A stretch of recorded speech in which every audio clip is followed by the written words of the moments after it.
Welcome to Where Success Happens. Our commitment is to give you ideas that change the course of your life and your business. Thank you so much for being part of the podcast today. If you want valuable daily content, all you got to do is hit that subscribe button. If you have a success story, we do a drawing every Friday from the success stories of the week, and we give a case of high trust selling away to the lucky winner. Just submit your success story to success@toddduncan.com. And if you're selected, you will be notified and we will ship you a case of books. And don't forget to smash that like button. We count on you liking us and telling your friends about us. We're super, super committed to helping people live on purpose and do business and do life well. If you want your 2021 business plan template downloaded, all you have to do is hit the show notes below. You'll see the free download button. We have a new, beautiful ebook that we're happy to send you. It is called The 5 Irrefutable Principles of High Performance Mortgage and Real Estate Practices. It's a 25-page book that I have just released to give you the 5 things you need to do in any year to make your life beautiful. I'm so excited today to have a chance to speak with Jake Wade. Jake Wade is he's a committed, dedicated, fully ingrained 360-degree practitioner of best practices. It wasn't always that way, and I'm going to let Jake tell a little bit of his story. And my goal every time we do a podcast is it's going to take you to a new level of success. It's why it's called Where Success Happens. But more important than that, I have to tell you before I tell you what I'm about to tell you, that in 27 years of teaching this industry how to achieve the business and life of their dreams, I think Jake Wade personifies it. There's been thousands and thousands of people. I feel so blessed that we've been able to watch life change with so many people. But something happens every once in a while and you look at it and you go, this is so real. This is so vital for people to hear. And I think that's Jake Wade. I think that he personifies not only trusting a better way, he personifies a thirst to be his best. He personifies wanting to be a world-class husband and a world-class father. He personifies rising up from the ashes and making a decision to become his best version of him. And I think it was interesting in 2018, Jake, correct me on the numbers, but I think I'm close. In 2018, I think you earned about $188,000. Does that sound right? Yeah. And 2019, I think you earned about $410,000, and you got into the system at the front end or the back end of 2019. But you started listening, you read the book, and all of a sudden you had this like a 2x on your income. And then this year in 2020, you passed 7 figures in November. And to me, to all that are watching this, to be able to go in 3 calendar years, 2 work years, from $300,000 or $400,000 to $1 million and have a life. I mean, that's what this is all about. We had a good market this year, but I got to tell you, it wasn't so good that you could get a $600,000 or $700,000 raise. Jake worked for that. So, Jake, there's 3 things I want to talk about. The first thing I want to talk about is too many people are trying to succeed and they haven't made a commitment to succeed. What's the difference? Yeah, my father from a very young age said there's no such thing as try and there's no such thing as can't. And I don't even think he realized how impactful that would be to me now in my life. Then I didn't really like to hear it, but now it rings so true. And here's the thing. You go do something, you either fail or you win. And here's the best part. When you fail, you learn more than you win. I didn't have that mindset 36 months ago. Now I'm like, tell me where I'm wrong. Show me where I failed. Like, let me learn from that, because when I do win, I win big and I win, volumes, and I win, you know what I mean? Like, but there's been failures building up to that. So there's no such and I think what goes into that too is if you're going to do something, either do it 110%, be polished, be present, be practiced, or don't. Because if you're not, you're only trying, and for me, that just doesn't compute. And then, same thing, like I said, I can't, right? There's no such thing as I can't. You can go do something and fail. You can go do something and be scared. You can go do something and be happy. But to not do something, you're selling yourself short. So, go dream big, go for it. I mean, what's the worst that could happen? A realtor is going to say no to you. A client's going to say no to you. I mean, come on. Yeah, but I think people, I'm thinking people understand that intuitively. Mm-hmm. You got to be all in. You've got to be your best. You got to play at the level of your expectation and your vision. And I think a lot of people don't understand the value of trying, the value of the attempt, the value of trusting a strategy or something like that. And I think it's so interesting that if you just drop the apostrophe and the T, the I can't says I can. And that's the winner's attitude. It is not the mindset of I can't. It's the mindset of I can, and I will win by trying. And you just said that for you, a big part of this was trusting failure. And you know me well enough, and I hope the listeners understand this, that light and dark, cold and hot, success and failure, I mean, they are all lumped together. What was it like in the first 12 to 18 months? Let's go back to 2018. You're just shy of a couple $100,000 in revenue, which in and of itself is great. I don't think a lot of people know that just years earlier, you had a different story going on. What was that story before we go to some of the other thoughts?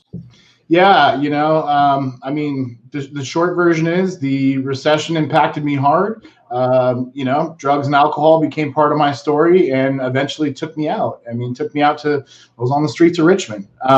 So that's where I come from. It's not my story, right? It's a chapter in my story. So, yeah. And I think it's so important to understand that we can wake up every day. And as John Wooden, the great basketball coach, often said, we can choose today to make it our masterpiece. And, this idea of clear thinking, this idea of unabashed attempt and value and doing what you hear and trusting what you hear.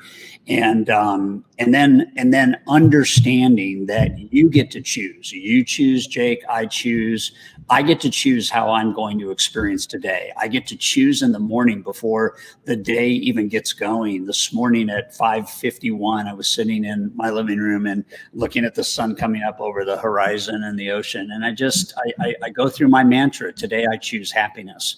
Today, I choose success. Today, I choose greatness. And those are just things that I put into my head. And my days are full of hiccups and bumps and bruises here. And they're full of successes and joys and accomplishments and achievements, but they are not like separate. They are part of the same ecosystem of growth. And was it that you were just done being done? Were you just like at a point where I'm tired of being tired. I'm tired of checking out. I mean, what got you thinking this way? Because to go from that and on the streets to $1 million in income, and you're just scratching the surface right now is a mind-boggling story. So talk about your mindset.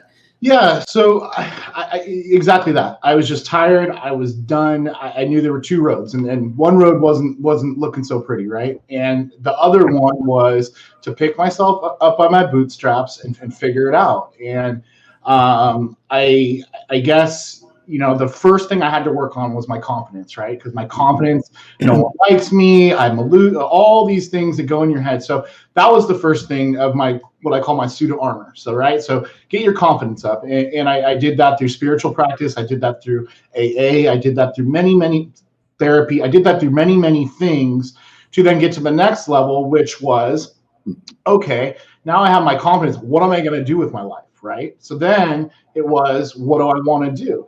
At the time, I was working as a personal trainer, helping people, right? People trusting me. Yeah. And I then the light bulb switched one day and I said, okay, what if I do this? And instead of selling in the mortgage industry, I'm going to educate. I'm going to teach. I'm going to trust. I'm going to, all the things that we talk about. That's not selling. You're not selling. You're becoming a important piece of a person's financial journey, right? And so I literally did that. And then practice, right? Practice. And I was practicing and I was, Googling and looking up all these little tidbits, trying to build my suit of armor so that I could really go out there and take this thing. like I said, I picked up High Trust Selling, and that was one of the big ones. I read a couple other books, but I remember reading that and feeling like I belonged, right? I've always felt kind of an outcast. I always felt kind of different. I always felt kind of, I never really fit in one silo, but I was like, this is what I want to do. This is what I want to be. This is who I want to, talk about. You're selling with trust. You're selling with intention. You're selling with integrity. Like, that's who I want to be. So then my suit of armor really was, it was looking pretty good. I was ready to go out there. And then I just attacked the market. And coming from where I did, like, I don't even know what hard is. I mean, but it's hard for me to hear, oh, it's hard to go to a networking function. Oh, it's hard to go to a BNI thing. Oh, it's hard to go meet people, because I've been way, way harder. So for me, that's easy stuff to do. And I was excited, right? I finally had the confidence. I finally felt presentable. I finally had some direction, some heading, some bearing. And I was trusting something bigger than myself, which was God, mentors, high trust, all that stuff. And then I executed, and I executed with the intent of, you're on stage, come polished, come prepared, no matter what it is. If you're meeting with one realtor or 400, and that's just how I took every little thing. And I'll be honest, some people in my office that I joined were like, this guy's nuts. He's over the top. He's like, he's disruptive, blah, blah, blah, blah, blah.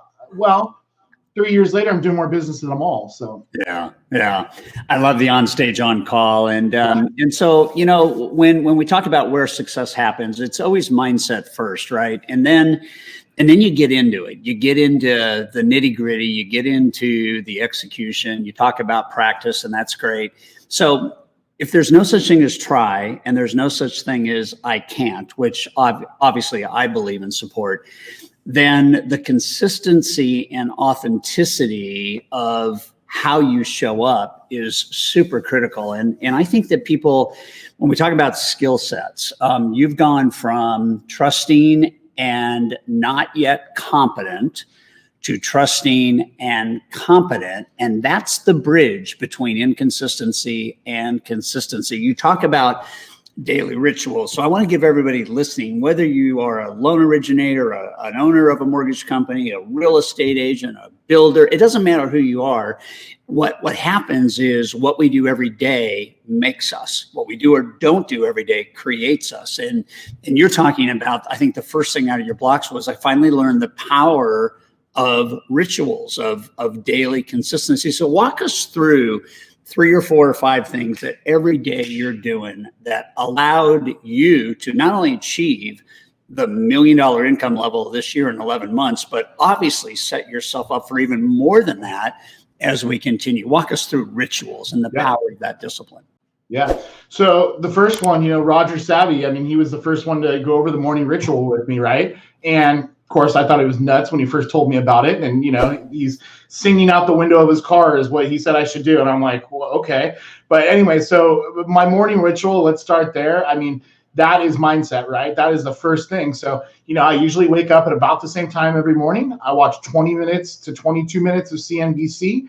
I start my shower. I listen to the same playlist every single morning in the shower. I get out, you know what I mean? Like that morning, I drank the same amount of water. I mean, I probably take the same amount of steps down the stairs. Like I'm so dialed into that first hour of my day, it's just automatic. But when I sit down, all cylinders are firing up here. I mean, Todd, what did I say to you? Hey, I'm going to work on that tomorrow morning when my brain's at optimal levels. Well, that's because I've had an hour to an hour and a half of mindset before that. Part of that is my mantra, right? So like you said, I have a mantra before I sit down, before I open an email. I say my mantra 3 or 4 times. So that's one of them. As far as now, I'm at my desk. I'm in my business. I check MBS Highway. I check a couple other stock tickers. That's kind of the first thing I do. I then get out my notepad. So here's number 2. I get out my notepad. I go through all my text messages that I've received overnight or haven't replied to. Basically, I go 24 to 48 hours back.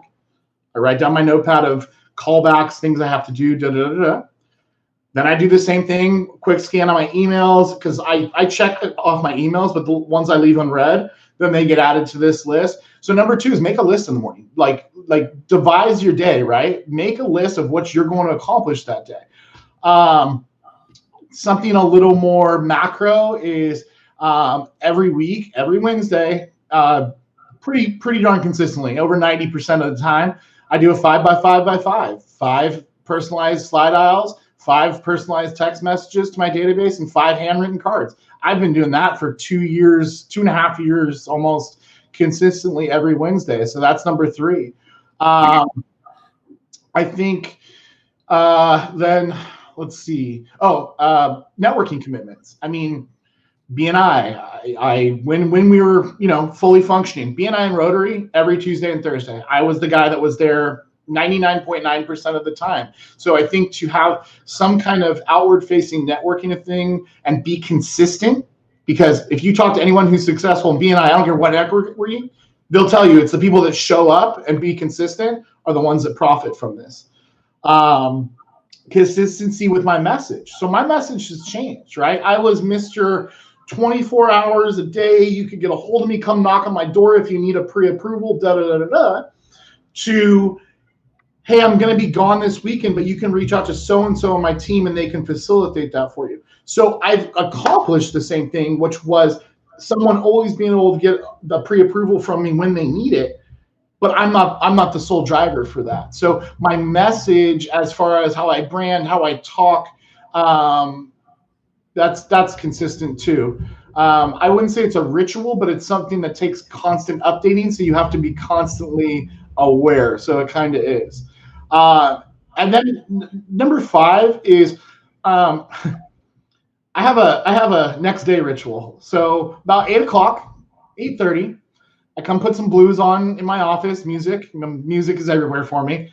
And I think about my next day, right? So I think about what's going to go on, what I need to do, and I do that every single night and every Sunday, because I think there's something powerful about dream. I think there's something powerful about manifestation. And I go to bed with those thoughts not only out, but in there somewhere. So the next morning, it's not, I feel like I didn't skip a page.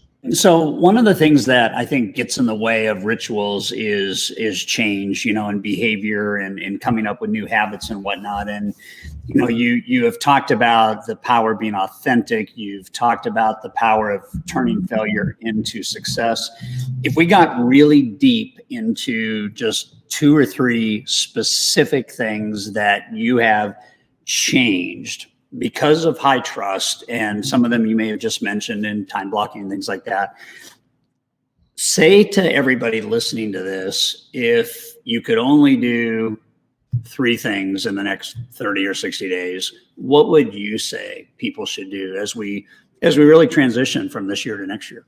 Figure out what you want your business to look like and who you want to work with. I cannot impress how important that is. That's a big one. I think if you have a high trust relationship with your realtor partners, that fear of them leaving or it all goes out the window. And the byproduct is you guys both doing more business, not just one-sided. I'd say that's number 1. Number 2, get diligent about your schedule, get diligent about time blocking. And that doesn't mean time blocking only for work. That means time blocking for the gym. That means time blocking for family time. And I say time blocking, again, I know we kind of talked about it, but I didn't mention how important time blocking downtime is, time blocking flex time to take care of yourself. I did not do a very good job at that. And I'm just now in the last 6 months getting better about it. But that one's huge. And then never stop trying to level up, right? So never, I'll be the first one to admit it. And I talked about this, in my elite application this year. It's like, I've done well. I've received a lot of kudos. I've received all this stuff that I could easily be complacent, right? But I'm I don't know if that's real world, uncomplacent. Like, I want more. I want to do better. And my point is challenge yourself. Challenge yourself daily. Set those big goals. And don't stop doing that. And then when you don't achieve them, seek out high trust, seek out mentors to get you there. And then, I don't know, for me, I can't be stagnant. Well, but right now you can't be stagnant because you have a renewed purpose, you have a renewed focus, you have a beautiful family, you've got two beautiful young kids, and I think that it's like I was talking with somebody this morning. She will fund $120 million this year in residential loan volume. It's a good year for her. And we were talking about regret, and we were talking about the idea that we can avoid a lot of the regret that we have in our life if we optimize that kind of thinking to really get disciplined around what does my life look like? What do I want it to look like? How do I make the business conform to what I want my life to look like instead of letting my life conform to what the business dictates? And I think that until somebody realizes that you gotta take the bull by the horns, and you've got to, in a very authentic, very trustworthy way, you got to control what you allow. You've got to decide what you're going to tolerate and not tolerate. And I think what happened to you, at least one of them, is you really narrowed the focus of who you would work with. You really got clear that I don't want to be everything to everyone. What was that like over the last 2.5 years? It's unheard of that anybody goes from where you were 2 years ago to elite in 2 years. It's just unheard of. It doesn't happen. And you made it happen. How did you, because I think relationships either make you or break you. Yeah. I think they'll dominate you and destroy you, or I think they will lift you up and promote you. What did you do? How hard was it? What was the first kind of victory? And what would you say to people today about that piece of the business? It was the scariest, most freeing thing I've ever done in business. Wait. Scariest, most freeing. Yeah. Because, all right, okay, you've worked all, you've blood, sweat, and tears, and you get here, and now you're gonna cut some people from your business. Like, really? And I mean, so that's where the fear was. Like, I worked all this way, and now I'm gonna backtrack. I'm gonna fall down the ladder. I'm gonna fail. Blah blah blah blah blah. But what ended up happening is it freed up my time to then focus on my business, who I wanted to work with, and who I wanted to work with. So what my business looked like, who I catered to, who would fit, who wouldn't fit, who I could, hey, maybe you need to work with one of my other LOs because you guys are a better fit, like all that kind of stuff. But the breakups and so it was two-part, right? It was some breakups, which sucked. Nobody likes a breakup. But then going really deep was equally as scary. I mean, I remember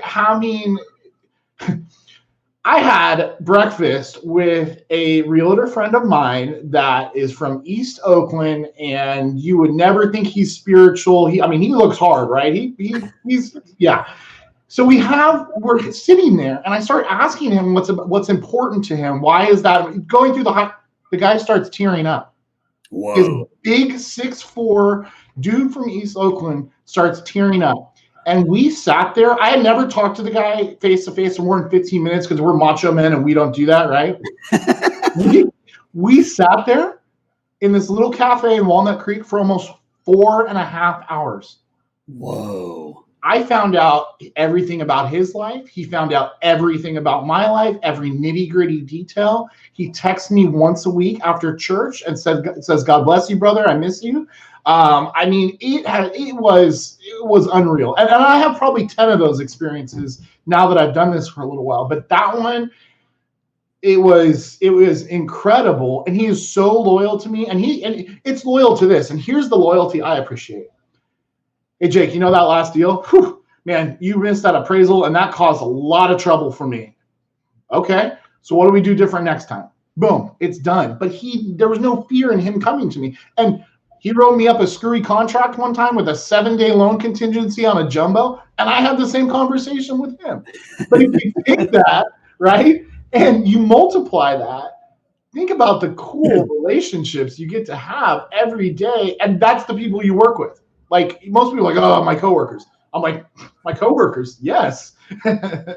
Yeah, no, that is so solid. And it's interesting that I think one of the one of the big changes that everybody goes through that really secures the business is when you ask the questions you haven't asked, so you can learn the things you haven't learned, so you can offer the value you've never offered. And that's essentially what the high trust interview is. And for you, I don't think most people could comprehend sitting down with a realtor and having never done an interview and 4.5 hours later still be talking and have huge emotion exchanged in that dialogue. That is just not common.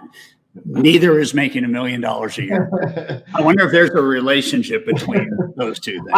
I did after, what was it, Sales Academy, I did 13 high trust interviews in a week because I was just like, I'm going for it.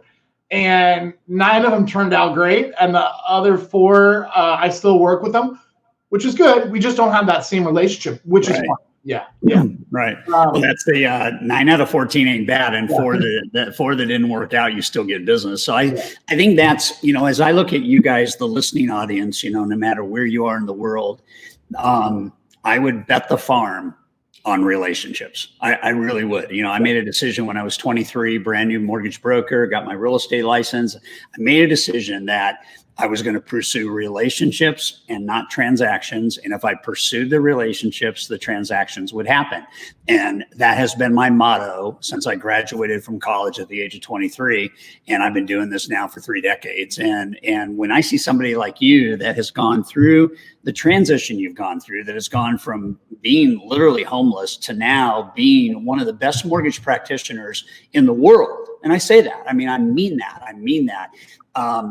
It blows my mind that one of the distinct tectonic changes you made was relationship. Yep. And that's just huge. All right. I'm going to just do something way off the handle right now. Very shortly after going through the academy, you got a custom license plate. We showed it at Mastery. For anybody that doesn't know what that was, what did you do? And it was like 4 weeks after you went through the academy. You what? With what? Your license plate on your car. Well, first of all, about the car. The Cobra or the Audi? No, just the Audi. It was just like.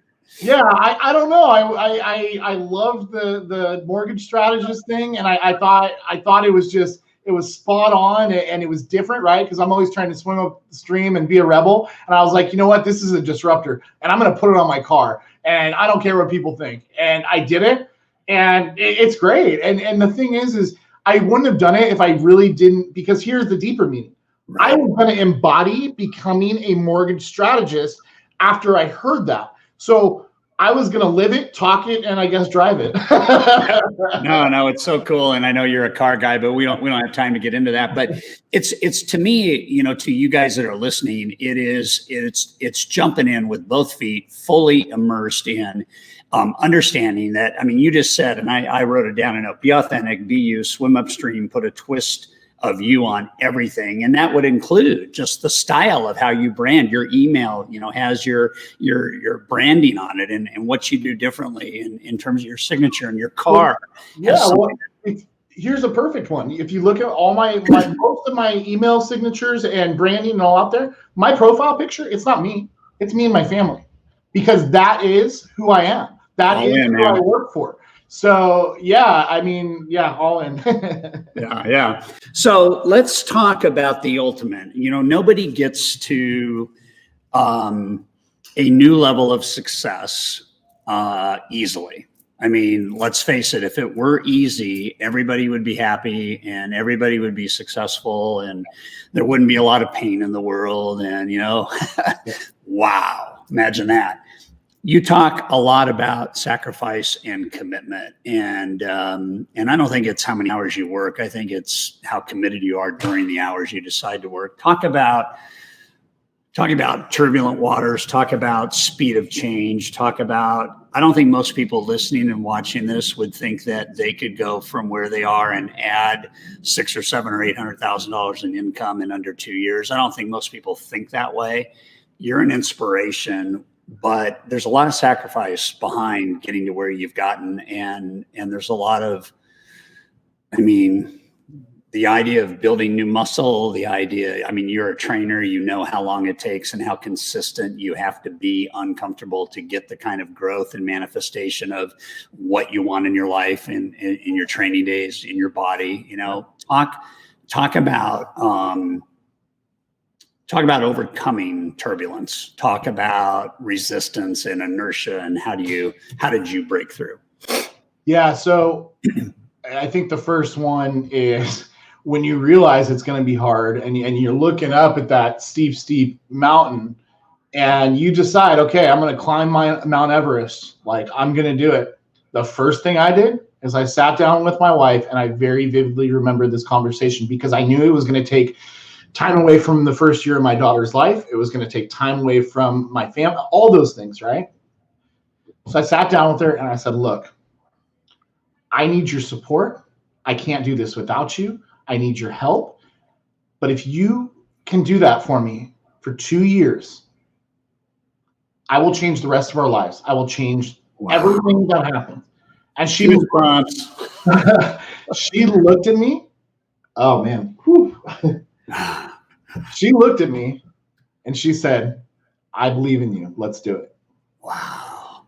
And so very rarely did I get, you've been working 16 hours, or very rarely you're working another open house. It came, but we had that conversation and we had it several times.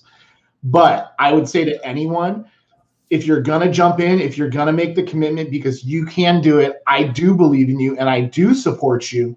Have those conversations, because don't kid yourself. It's not easy, or as you said, everyone would do it. The most important person that you have to make that commitment to is either yourself, or yourself and your partner, or yourself and the people that you love and care about directly, first and foremost. Then basically tenacity, man. Tenacity trumps all. And that doesn't mean, like you said, work effective hours, right? That doesn't mean you have to work as many hours as I did or that, but make your time efficient, like make your time valuable. So when I say tenacity, that doesn't just mean hard work. That means be tenacious in your pursuit of efficiency, be tenacious in your pursuit of making more money, whatever it is, be tenacious in it.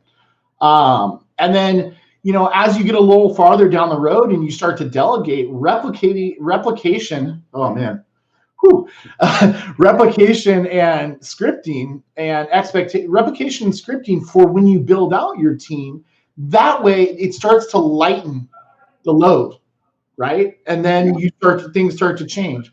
So yeah, there were bumps and there were hard days and there were times I felt like quitting, but you know, man, I remember calling, you know, Cody one day and being like, I'm getting out of the business. This sucks. And we talked for like an hour. And again, I say that because there will be turbulent waters. Surround yourself with people in high trust. Surround yourself with a coach. Surround yourself with advocates, however that looks like, because they're going to come. Yeah. Yeah. So if we talk about just a final couple of thoughts, really great philosophical conversation, really good pragmatic conversation. When you talk about Jake Wade, I don't know if we're on 3.0 now or 4.0, but I'm gonna do something. This is totally unplanned, but just to show you how close Jake is to me. This was sent to me recently, and I'm just gonna pull this out because I keep it very, very close, as you just saw. I've got a whole bunch of other things from other people that are just shooting the moon, but you know, I'm just going to go on record, and this is Jake's new commitment that was written just 8 weeks ago for what he wants the next phase of his life to look like. And I show that to you. I'm not going to give you anything on it, but I want you to know that owning your future and owning your vision and owning your choices, your free will to decide what you want, is, in my mind, where about 95% of the people miss it. And you guys have probably heard me say that, you know, 95% of the people go 95% of the way and they get 5% of what's out there. This small percentage of 5% that commits it to writing, it doesn't even have to be fancy. are the 5% that get 95% of what's out there. That's how somebody can go from a couple 100,000 to $1 million in under 30 months. And that's what can happen to you no matter where you are. It doesn't even matter where you start. It matters that you understand if you're not clear on where you want to go, you're going to end up going anywhere. And I think a lot of people, even though the mortgage business has been blessed this year with low rates and volumes have been super high, even though inventory and real estate is pent up and the demand is high, it was really easy this year for a lot of people to lose their skill because all they were trying to do was catch up. How have you prepared yourself for 2021? What are you doing in the next year? And what are 2 or 3 things we can end this thing on that really get people thinking about this? Yeah.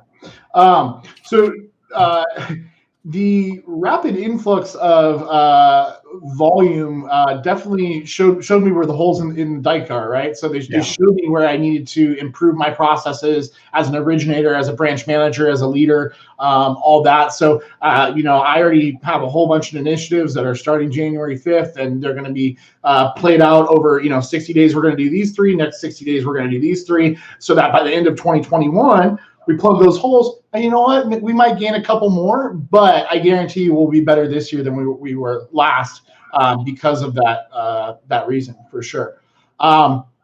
Personally, next year I'm going to be better to myself. I'm going to adhere to a little more of my personal goals as regards to family time. I mean, I'm already doing leaps and bounds what I was doing 2 years ago, but really drill down on that. And the funny thing is by what I have to do to get there is delegate more, trust more, and all the things that I just have to replicate what I did, just in a little different fashion. So that'd be number 2. And then 3, after sales mastery, sales mastery this year, I think one of the blessings we didn't realize is how far that would actually reach. I have had people from all over the world literally hit me up on Facebook, LinkedIn, text message, all that. I have had people ask for advice. I have had people seek mentorship. I have had people, all kinds of things.